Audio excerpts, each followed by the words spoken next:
How's everybody doing? Good. So I want to start off and just kind of start sharing my story with you and really kind of give you some insight into my business and really what I'm trying to do to help make the world a little bit of a healthier place. A good place to start, I think, is just going to be this number. Who wants to take a guess what this number refers to? Money. Money? It is not my bank account, I can promise you. It's actually the number of people who are going to die from tobacco-related death and disease in the next 100 years. 1 billion people. It's the #1 leading cause of death in the world. That's preventable, that is. A scarier fact, however, is 1 in 5 high school students are still experimenting with tobacco, and that's according to 2014 CDC data. Now, these kids know cigarettes are bad. These kids were born after the first generation iPod. They've never been exposed to tobacco in commercials. They've never seen smoking indoors.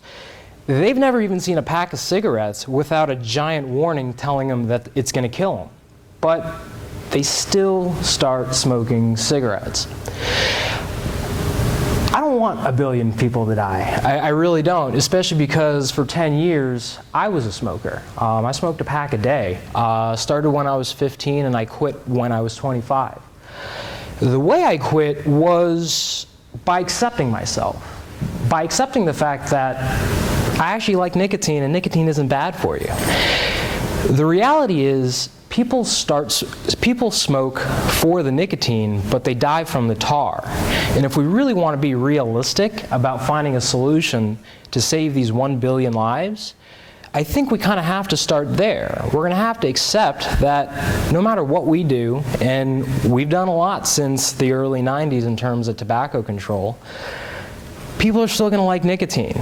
They're still going to want their happy place, and they're going to choose an early death to get it. Kids are going to rebel. Parents can't even control kids. I don't know how we can expect the government to. But still, 1 billion people, we got to save them. And my solution to that is really pursuing a harm reduction approach, a tobacco harm reduction approach. And at the forefront of that is vaping. Does everybody know what vaping is? Seeing some heads. It's, well, this is vaping. It's simulating the act of smoking while reducing the harm. Unfortunately, however, a lot of governments and other stakeholders are passing laws based on fear, not facts. And I'm not okay with that because this product saved my life. And here's what I'm doing about it.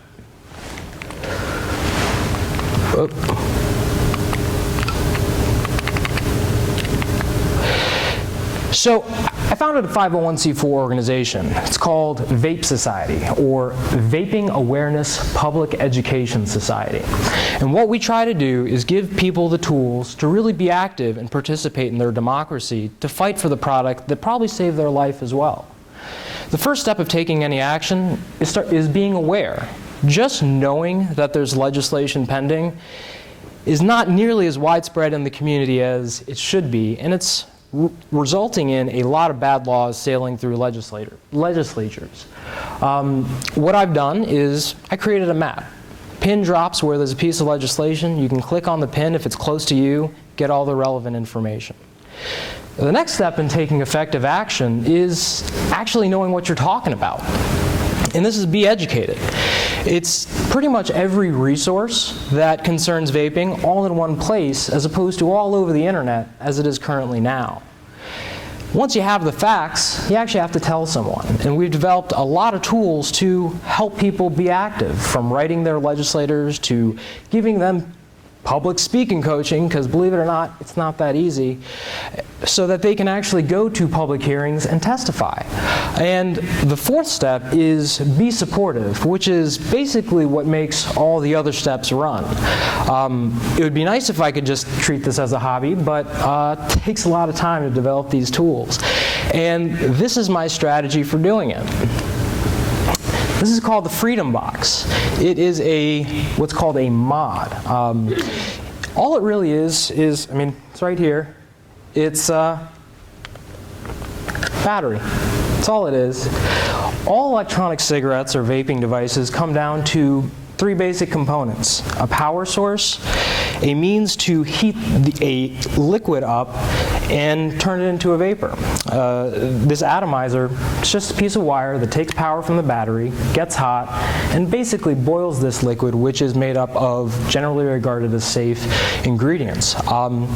We're looking at about a 95% reduction in harm compared to tobacco cigarettes, and in all reality, that's more the statistics than anything. It's probably closer to 99. It's really important to me because the laws that are being passed are threatening to make one of the greatest health advances in recent history a fad, as opposed to a realistic option to replace tobacco. To really move forward, to have an end game when it comes to the billion lives that are at stake, we have to accept reality. We have to accept that some people will enjoy the act of inhaling something other than air. And our goal as a society should be, let's limit the harm from that. Let's not make them die because they chose to make a bad decision and got addicted. Thanks. I guess I went a little quicker than I expected, but I'd be happy to answer any questions you have.